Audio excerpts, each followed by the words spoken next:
bienvenue na Africa Plus TV. Samba Olonga Pesibino Matondo Mingi Ndenge Boponi. Africa Plus TV pour partager basango ya République démocratique du Congo naza. Vraiment na esengwa koye babino ebele à travers République démocratique du Congo, à travers le monde nabolandi. Ba sango ya République démocratique du Congo. Natoni bino penda matoni bingi bino baye oyo bo rejoindre live oyo sokoza déjà en direct, partager live oyo na voisin, partager à mon groupe na WhatsApp, likez, partagez, vous êtes en direct d'Africa Plus TV. Communicateur na bino Samba Olonga de père et de mère mutazali ko pesa bino basango lokola na momesano. Boye malamu. À la une, il y a actualité na biso tokolobela premièrement Milelo Oezali kokota na ngambu ya M23 na ba supplétif na bango ya AFC bango bazali ko accuser gouvernement congolais d'avoir violé leur espace aérien.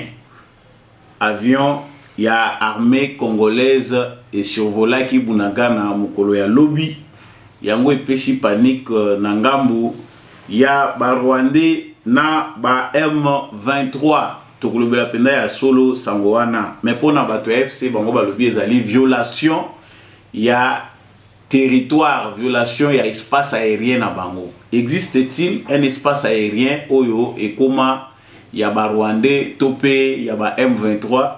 Samba Olonga ko décortiquer penda actualité wana.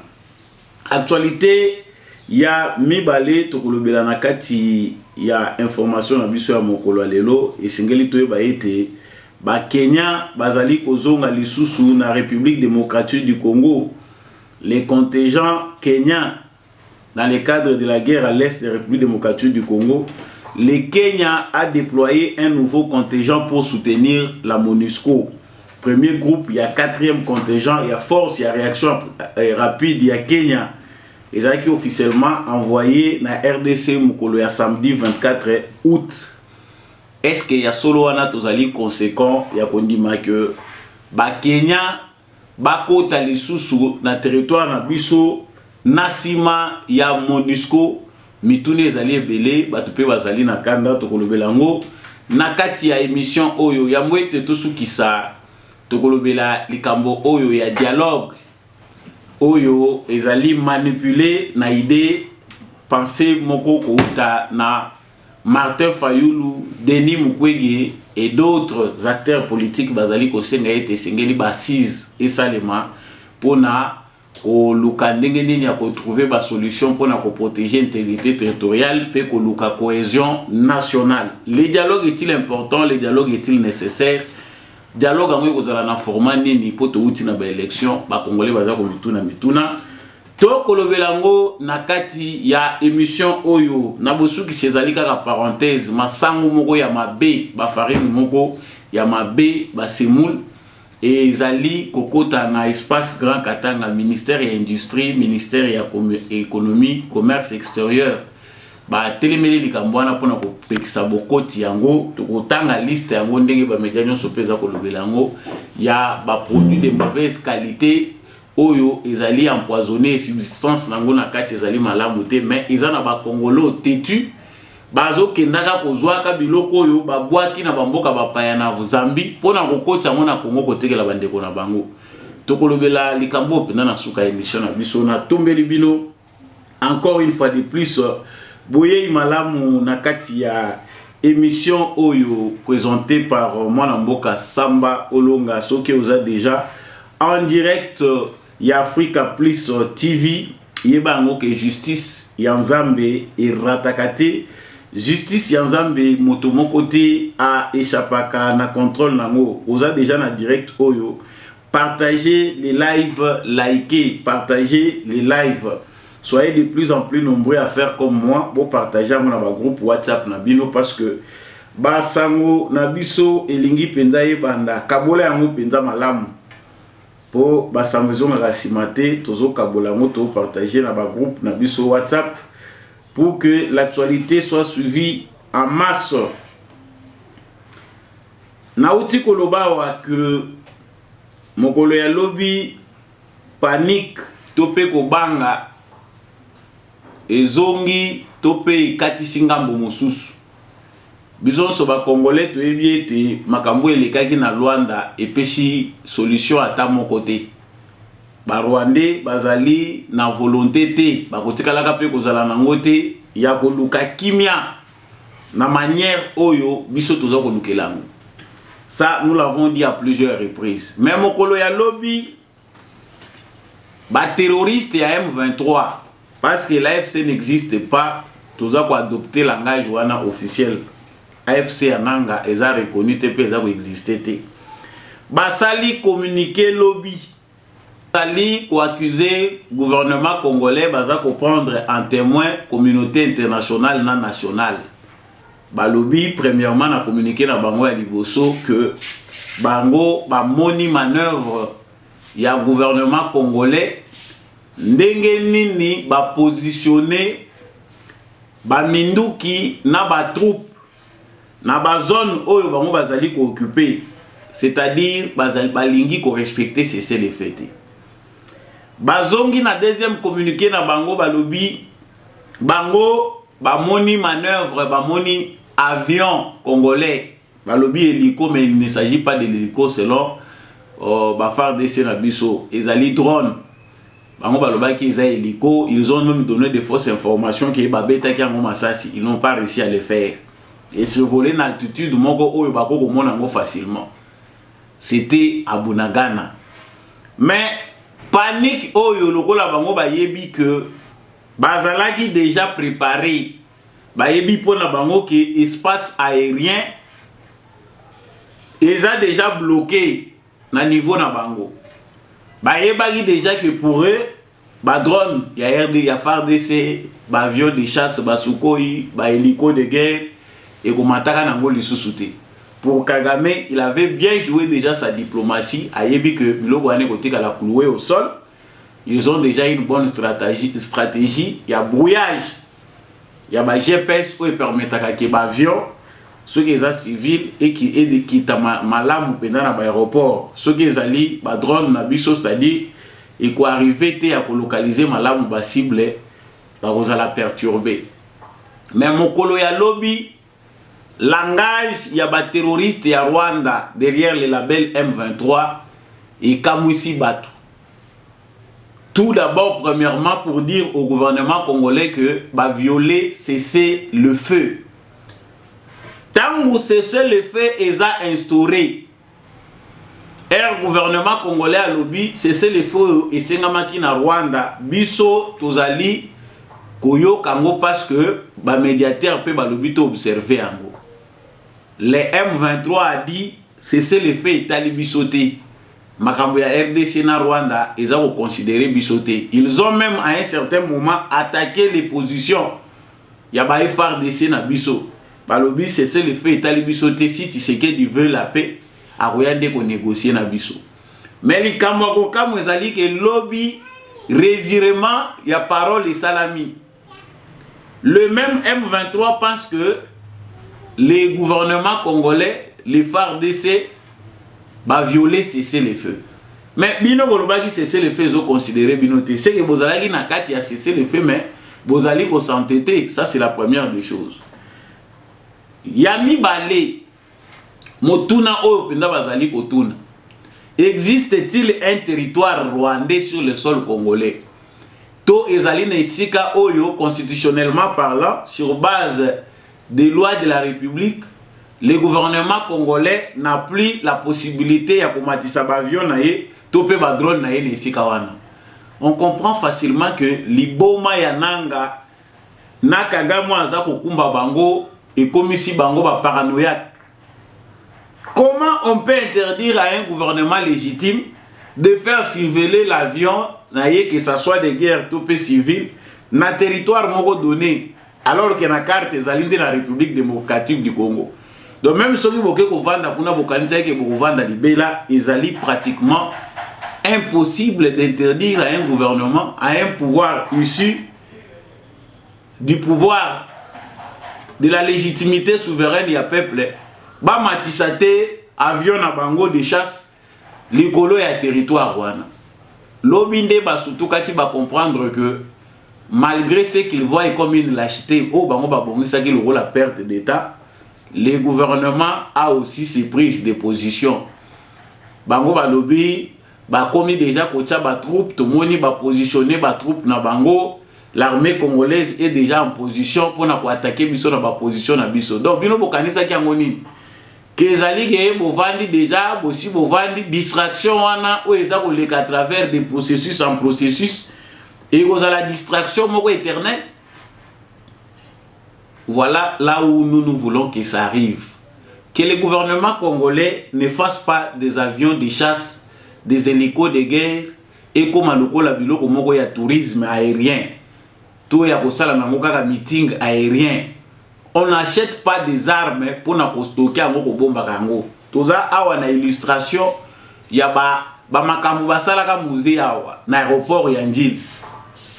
Tant va comprendre que musée azali na souci penda ya engager guerre na Rwanda, ils ont attaqué armement na biso oyo bastokaki na aéroport Njili, c'était en pleine capitale la République démocratique du Congo.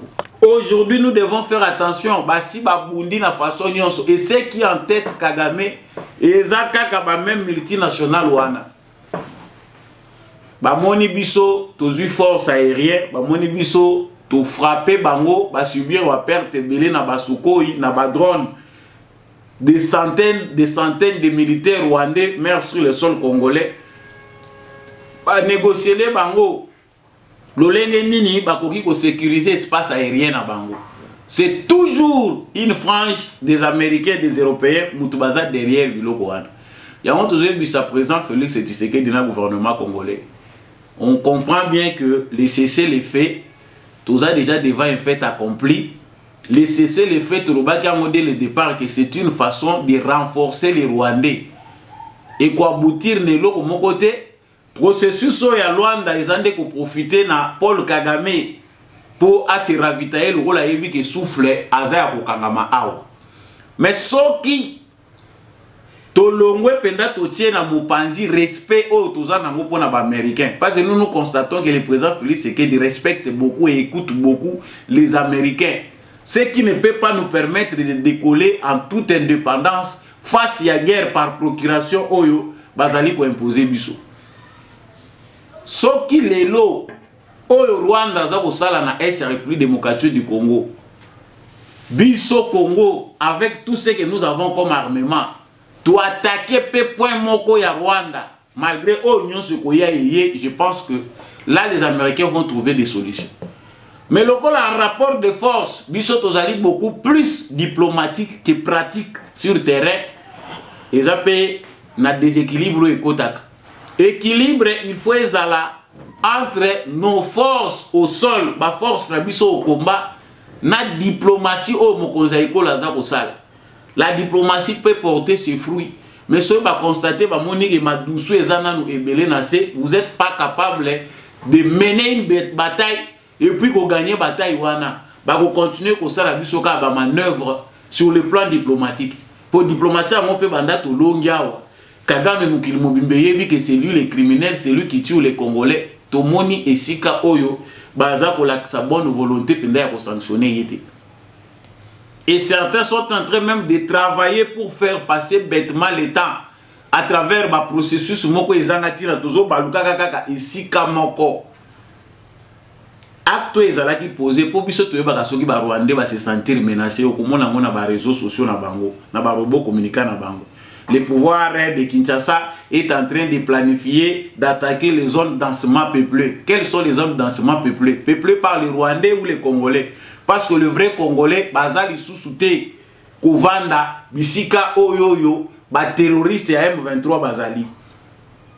Mais qui sont ces Congolais-là qui se retrouvent derrière Biloko Bango Bazana Katiakosa? Vous verrez que problème au biso tozali nango ezali problème à un certain niveau, il y a rapport de force que le président Félix Tshisekedi cesse de douter. Na point autocomi, il faut planifier une bataille oyo et imposer respect na mukili.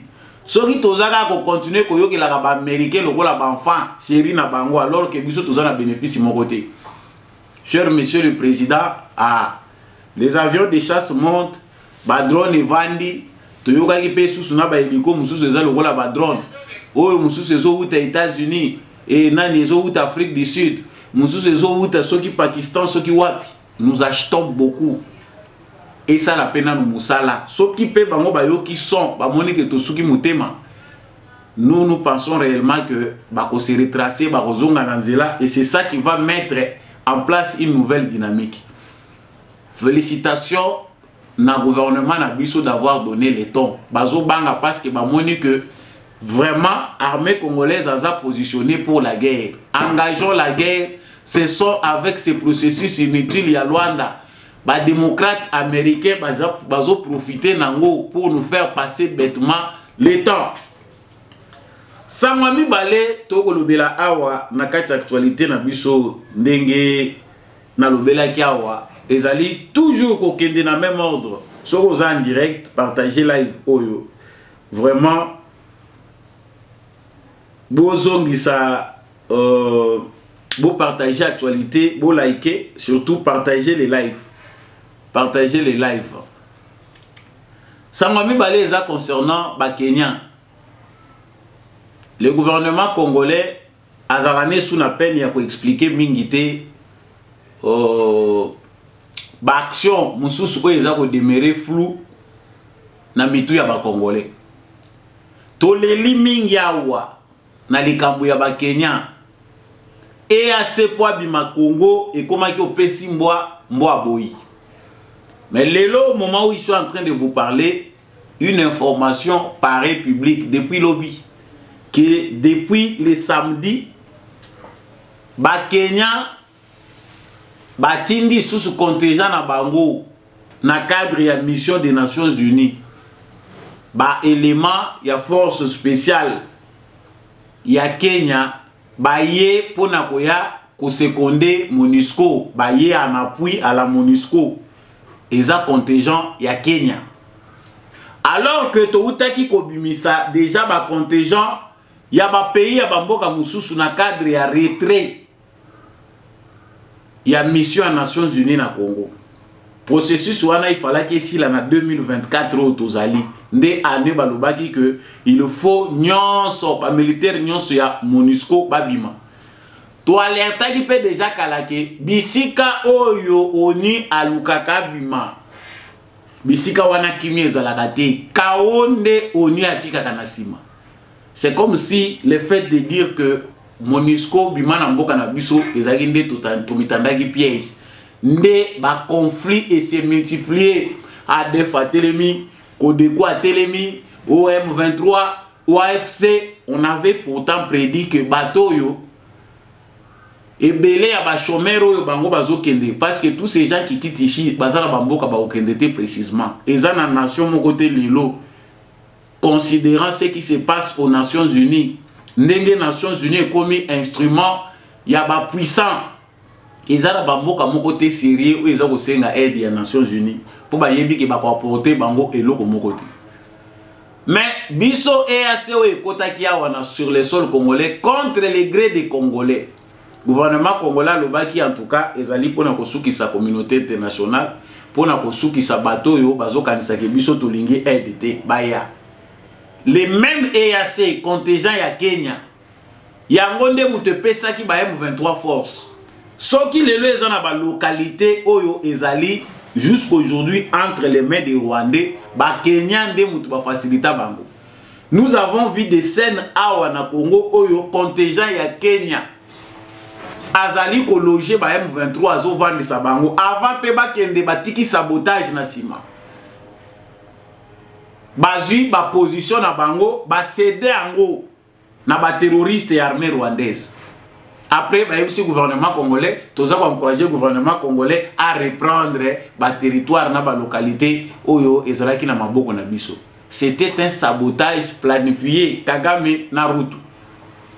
Si koyo lelo yo pope ba bima contingent ya suka ya Kenya po ba bima sur le sol congolais et Zalaki opesi mbombo aboyi.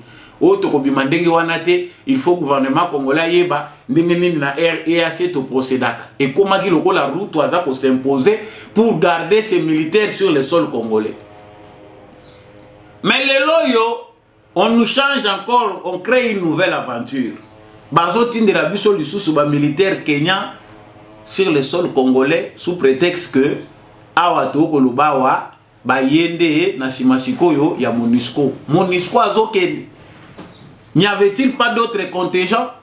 Bah, il dit bien que tous un problème na Kenya. Tshisekedi l'a dit devant les médias monde entier yoki que président Kenya a vu parti ya Rwanda. Azu na parti à Kagame, il est derrière Kagame. Mais comment on peut nous jouer c'est ça le tour de nous envoyer ces contingents là? Président de la République Moutandimi Biloko Aboy. Madame la ministre des Affaires étrangères, dossier Oyo, bino bozo ko gérer en Ndengeni. Avec tout ce qu'on a déjà comme problème, donc banda ko gérer les sous ba Kenya basi ba moni ke meli kiawa bango pe ba koko tikate, ils ont l'air pas basi pe ba moni madusu na bango na Congo, ils doivent profiter. La MONUSCO azobeta biso kaka boy. OK, ozongi na sima balobi opération Springbok. OK, yo baloki boyo balobi telle opération, mais finalement ça fait très mal à la tête. Comment le gouvernement congolais ne peut pas être ferme du coup contingent wana avant ya lobité pour na ba raison boye biso Congo to ko accepter les sous sur notre sol était même dans le cadre de la mission des Nations Unies les contingents kenyans on sent que ils ont la diplomatie moko secrète diplomatie moko ya président kenyan alingi que ba militaire na ye base à la présence sur le sol congolais. Est-ce que ça, Monsieur le Président Félix Tshisekedi, nous sommes très déçus de la présence des Kenyans sur notre sol. Wana tabo yisi biso ngondenge nini tozo yeba ko maîtriser ngoti. Ata to lobi ke zali stratégie ya sika. Déjà route wa sala kisi ke ye bibala bosembo na Kagame. Il voit mieux les intérêts chez Kagame que chez Tshisekedi na Congo. Ezali sangomoko ezako circuler. Il y avait Martin Fayoulou Madidi, il y a un contexte politique où il y a l'élo, ezali ko senga que dialogue ezala, qu'il y ait un dialogue wana et ko permettre que cohésion nationale ezala, tout protéger malamu intégrité territoriale na biso. Denis Mukwege azali na même ordre d'idée. Il y a des gens aussi qui pensent que en tout cas il faut qu'au solo là pour na koyeba ndenge nini ya ko sécuriser mboka. Est-ce que ezali pona bolingo ya Congo? Est-ce que ezali po yango nde soki basangani ba ko ramener pe to pe ba musu baza ko luka nzela pe ya ko kotela na kati ya manjoa parce que baza ko se retrouver te. L'analyse que nous faisons de ces propositions et analyse moko ezo ko pesa posa ko seka. Nous venons à peine des élections. Parce que contexte où Tshisekedi a été élu avec des défis où ils ont se présenter, peuple congolais a payé confiance. Ceux qui pensaient que Bakoui pour contribuer l'action du gouvernement, ils sont allés aux élections. Et là où ils ont passé, on dirait que Martin Fayoulou. C'est comme si Vioana Zalaki n'a à drogue bazoko benga bombe. Tant makambo eza ko salima après ayo la muka donc ba réponse à bandaye ko pesa bato na contexte ya élection ya yebaki ngote o komisi ba prince penge ba chômeur o komisi bato nyonso yo kumbaki ba pesi yo raison ba chômeur so lelo élection yo intéressant ki yote olobi Tshisekedi azo planifier tricherie na ye lelo sko zozongela Tshisekedi bosanga na bosala dialogue pour ba pesa yo poste politique. C'est grave, enfin, et ça grave, et qu'on peut ça passer parce que certains Congolais ne savent pas ce qu'ils veulent. Dialogue pour la paix ou dialogue pour nous partager gâteau. Expérience, ils ont autant que la plupart, lorsqu'on parle de dialogue, lorsque Tshisekedi va chercher à réunir toutes les tendances pour nous dire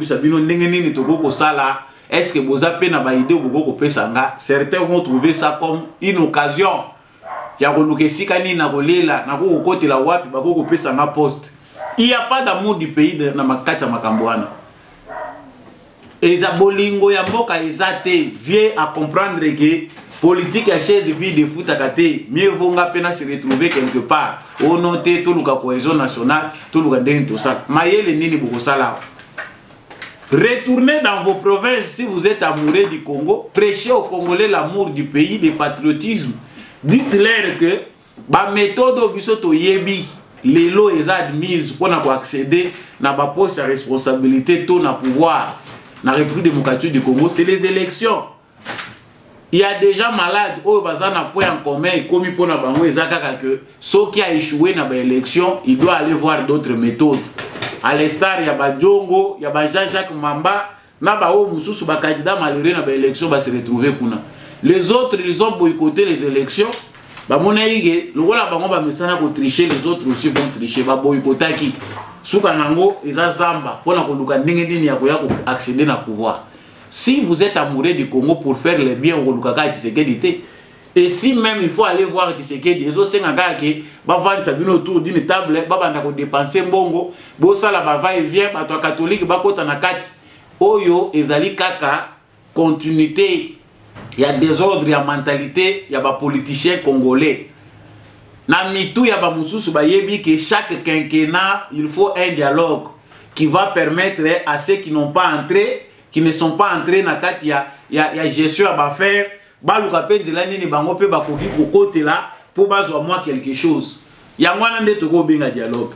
Comprenne qui veut mais ce dialogue là est important na momo otozali. Les Congolais sont appelés à la mobilisation est importante. Muto aza Congolais ayebi nini ya koyiko sala.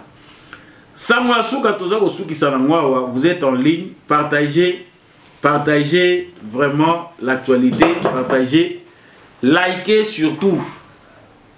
Kindoki, ce qui définition nango la kisi congolais, eza pas mingi. Kindoki eza nango partout dans le monde. Vous voulez faire le commerce, mais comment vous pouvez accepter à koboma bandinga na bino ba congolais? Eza na bandeko oyo balobi bien masangu wana eza mabe. Eza ko uta Zambie. Ba pesi na communiquer balobi biloko ndenge wana consommation nango eza poison, ezo boma. Ba substance eza na kati eza toxique, ba pesi na ba marque balobi bo utiliser yango te. Mais ce qui nous fait mal na moment tozali koloba ezali que bande konabiso oyo bazali n'espace Grand Katanga qui se dit certains commerçants bazo kende kozwa biloko wana ya mabe bazo ya nango kokota nango n'espace congolais. Donc afuta a corrompre na frontière akota na biloko wana ya mabe aya kotekela ngo bande konaye. Nani asala congolais qui nous a ensorcelé? Est-ce que délivrance ya mboko yokindo kia modèle otoko sa yo mutolingi ko sala faire? Comment ko soma marchandise ya bien te ou ya kotekela bato? Tu préfères prendre des histoires oyo eza non seulement variées mais ezali toxiques et ko boma bato na ba malade yango nde oza kokotisa. Biso tokoloba ndenge nini? Tu sais que Dieu n'est pas Dieu, tu sais que Nzambe était à l'éternel était à la tête du Congo. Mais avec la mentalité des Congolais, Togozo al sudi boso ata 5 présidents, Togobandole la kana Congo ba président. Malheur à nous si nous ne comprenons pas que tous appels na ba responsabilité na biso. Émission ya mukola lelo et komi penda na suka soko zaki na direct oyo, partagez yango, likez. Ya mutu ezali tozala ba congolais derrière ekolo na biso, to continuer ko zala mobiliser pour la délivrance et l'indépendance de notre pays.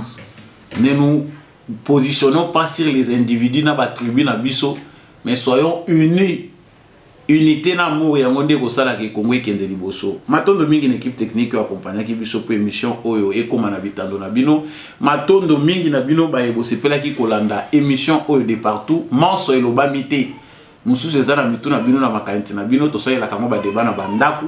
To continuer toujours ko partager, ko liker, ko s'abonner ceux qui tozana nous abonner. Vous voulez changer avec Samba Olonga, c'est dans le plus 243 82 349 65 26.